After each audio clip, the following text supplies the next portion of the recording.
Salut, salut les amis cartophanes, j'espère que vous allez bien. Je vous tourne cette vidéo, on est mercredi 17, 16, 17, quelque chose comme ça, juillet. Demain soir, je suis en vacances, donc c'est pour ça que je vous préenregistre cette vidéo. Déjà, j'espère que les deux derniers tags vous ont plu, hein. J'épouse symboliquement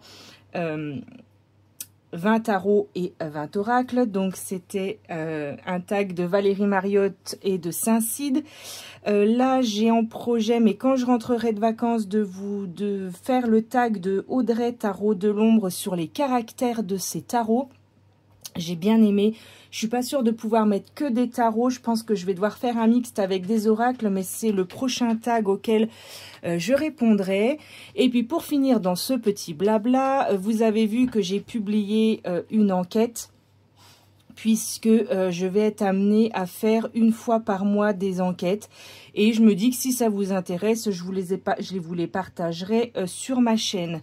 Je pense que même à l'avenir, je vais faire des enquêtes où j'emmènerai des jeux de communication avec les entités, puisque j'en ai plusieurs. Donc voilà, j'ai plusieurs projets, on va dire, sous le pied, mais notamment des enquêtes. Et les prochaines, c'est dans 15 jours, c'est au château de Fougeray. J'y vais le 1er et le 2 août et je ne manquerai pas de vous préparer des vidéos et de vous faire partager avec moi ce grand week-end au château, avec bien sûr plein de jeux que je vais emmener. Je ne vais pas pouvoir m'en empêcher. En attendant, j'espère que vous allez tous et toutes bien. Je viens de recevoir un colis Vinted. Je vais les découvrir avec vous. J'ai juste ouvert le carton. Il y a un tarot, un oracle que j'avais déjà vu et qui me plaisait. Et voilà, j'attendais de le trouver d'occasion, chose faite.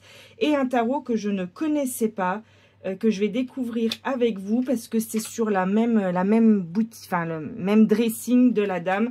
J'ai repéré cet oracle-là et elle vendait également d'autres jeux. Donc, j'ai fait un lot pour avoir une petite réduction supplémentaire. Voilà. Celui-là, je pense que vous le connaissez. Il n'est pas tout récent. Il n'est pas tout vieux non plus. C'est l'oracle de la magie forestière d'Antoinette Charbonnel. J'ai déjà un jeu d'Antoinette Charbonnel que j'aime beaucoup. Et celui-là, je l'avais déjà vu passer. Il est de 2021 sur plusieurs de vos vidéos. Et il m'avait fait tilt. Il était dans ma wishlist Vinted. Et l'occasion s'est présentée. Le livre est parfaitement neuf. J'ai même pas l'impression qu'il ait été ouvert. Tellement il est en bon état. Donc voilà, moi je suis une cueilleuse de champignons et j'aime bien, voilà, moi je me projette déjà à l'automne parce que je souffre beaucoup trop de cette chaleur de fou. Qu'est-ce qu'on a à l'intérieur? C'est la boîte dans la boîte, hein, c'est Arcana Sacra. Donc on a toujours une illustration cachée derrière le carton, voilà, le carton qui tient la deuxième boîte. Alors, combien de cartes on a dans ce jeu? On a 35 cartes et un livret de 188 pages. Donc là, je pense qu'il y avait un défaut parce que je vois que quelque chose a été recollé. Je vois des écritures en dessous.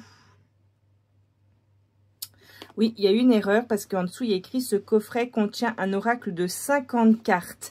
Et en fait, c'est 35 cartes. Donc, vous me direz si vous avez ce défaut sur les vôtres. Il coûtait 32 €. Bien sûr, je ne l'ai pas payé ce prix-là puisque je l'ai eu sur Vinted.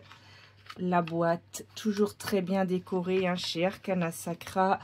Le dos des cartes est comme ceci. Très joli, très forestier. Et on y va pour les cartes. Donc, bien sûr, elles sont dans le désordre. Mais ça, ce n'est pas grave. Je n'y prête pas d'attention puisque je ferai son interview tout à l'heure. Est-ce qu'on fait du divinatoire avec celui-là? Partez à la couverte de votre âme de sorcière. Oracle divinatoire, herbier magique. Oui, donc on peut faire de la divination, effectivement, avec ce jeu. Donc là, on a le polypore marginé qui nous symbolise l'élévation. La pleine lune de la chute des feuilles, la pleine lune des roses, on a les pieds de mouton, ça j'y vais à la cueillette des pieds de mouton. Et après je fais avec comme si c'était des cornichons au vinaigre, c'est juste à se taper le hu par terre. La pleine lune de la corneille, le basilic, la girole, magnifique, j'en ai plein dans ma région aussi. Le cortinaire violet, je connais pas. La veste de loup, ça je connais, mais ça se mange pas, cette bête. Le bolet de Satan, le cèpe de Bordeaux, bien sûr, le persil. Tout ça, ça se mange pas. La manite tumouche, les trompettes de la mort, ça c'est juste super bon. Oh, je les fais sécher et après je fais des croûtes aux champignons avec des morilles. C'est pareil. C'est à se taper le hu par terre. Des pleines lunes, le thym, le pied bleu, connais pas. Le romarin, connais pas. Connais pas. Déjà vu. Ah, la morille, the best of the best. Voilà pour cet oracle de la magie forestière que je vais m'empresser d'interviewer ce soir. Voilà. Et le tarot, je vais le remettre dans la boîte. Donc le tarot, je ne le connais pas du tout, celui que je vais vous montrer. D'ailleurs, je l'avais vu, je ne l'ai jamais vu sur aucune vidéo. Sûrement que vous le connaissez peut-être, même que vous l'avez peut-être même dans votre cartothèque. Perso, je ne le connaissais pas. Voilà, si j'avais pas regardé le dressing de cette dame, je ne l'aurais pas. Voilà, c'est pas un jeu qui était dans ma wishlist.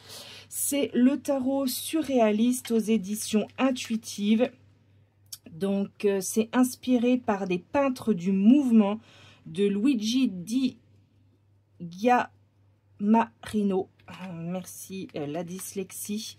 Voilà, donc j'ai feuilleté quelques cartes. Il a l'air parfaitement neuf également. Je ne sais même pas s'il a été utilisé. Il a l'air même d'être dans l'ordre. Alors, il y a un cavalier d'épée et une reine d'épée qui se baladent dans le livret. Tu es de quand, mon petit? Los Scarabeo 2021. Donc, il n'est pas très vieux. Hein, il est de la même année que l'oracle de la magie forestière.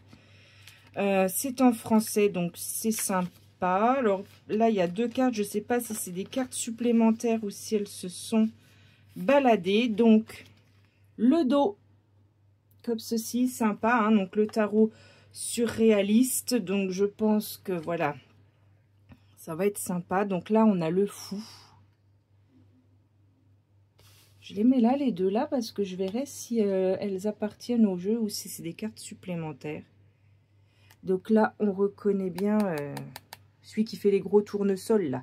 C'est Victor... je veux pas dire de conneries, je suis nulle en art. Mais je reconnais sa tête à lui. Le magicien. Donc effectivement, il y a beaucoup de détails. Hein. Va falloir que je me plonge dedans, mais c'est ce que j'aime. Hein. La grande prêtresse, elle couve un œuf. Très sympa. L'impératrice, donc ici elle est enceinte. L'empereur. Le hiérophante. Très sympa. Les amoureux. Le chariot. La justice. L'ermite, très sympa. Il a la coquille d'œuf qui est en train de se casser. Ça me fait penser à Calimero avec ce... voilà, puis là, il s'ouvre. Hein, il s'ouvre au monde, au troisième œil, au monde de l'invisible. Roue de fortune. La force. La force du cœur, j'aime bien ça. Ça me plaît. Il est beau, hein. Je suis un peu, voilà, je le découvre. Hein. Donc, le pendu, c'est Pinocchio. La mort. Là, ici, il y a un squelette de je sais pas quoi. Et donc là, on a une personne âgée. La tempérance. Le diable. Il y a un escargot là. Là, ici, on a un squelette. Là, on a cette femme qui tient ce truc-là pour donner la direction du vent.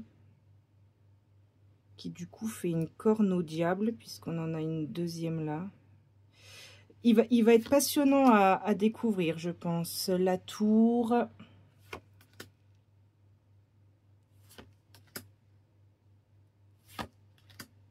Le soleil avec un œuf. Très bien. Ok. Il y a plein de détails. Hein. Là, il y a un cheval avec une crinière en feu. Enfin...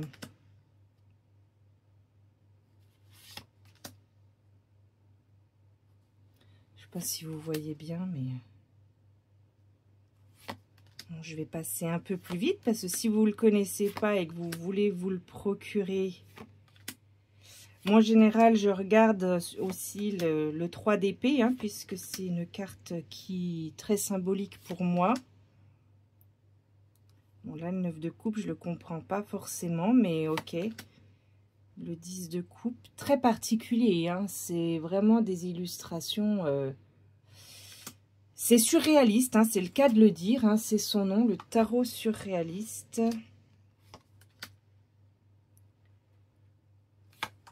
J'aime bien, j'aime bien. Va falloir que je le décortique, hein, mais j'aime beaucoup déjà parce que c'est très chargé, donc c'est ce que j'aime. Le 7 de denier. Donc là, on a une coupe de transverse du cerveau.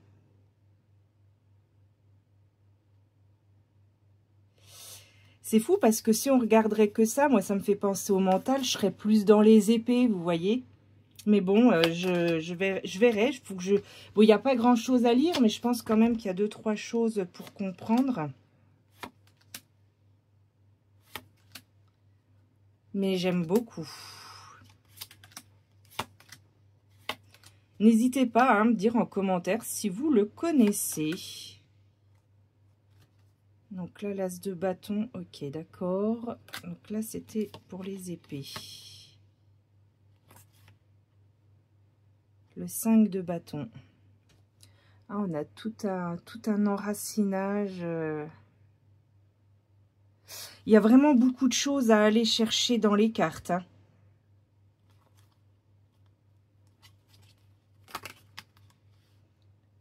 C'est psychédélique, ça me fait penser aussi un peu en rapide, hein, mais ce genre de carte, ça me fait penser un peu à du Patrick Valenza aussi, vous voyez. Cavalier de bâton, c'est intriguant.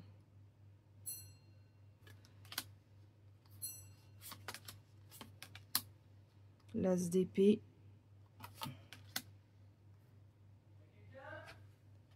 Bon, bah, j'ai fait encore une mauvaise manipulation, donc je suis désolée, mon fils est arrivé, j'ai voulu mettre sur pause, moi je ne le comprends pas ce téléphone. Donc voilà, je finissais de vous montrer le tarot surréaliste, et donc, oui, non, c'est juste que, hop, voilà, elles n'étaient pas dedans. Ben écoutez, n'hésitez pas à me dire ce que vous avez pensé de ces deux jeux, si vous les connaissez ou pas. Je vous remercie de m'avoir regardé. Vous n'hésitez pas, vous pouvez également me suivre sur Facebook, Rose Divine Cartomancie, et sur TikTok. Je vous souhaite une bonne journée, une belle soirée ou une bonne nuit. À très vite.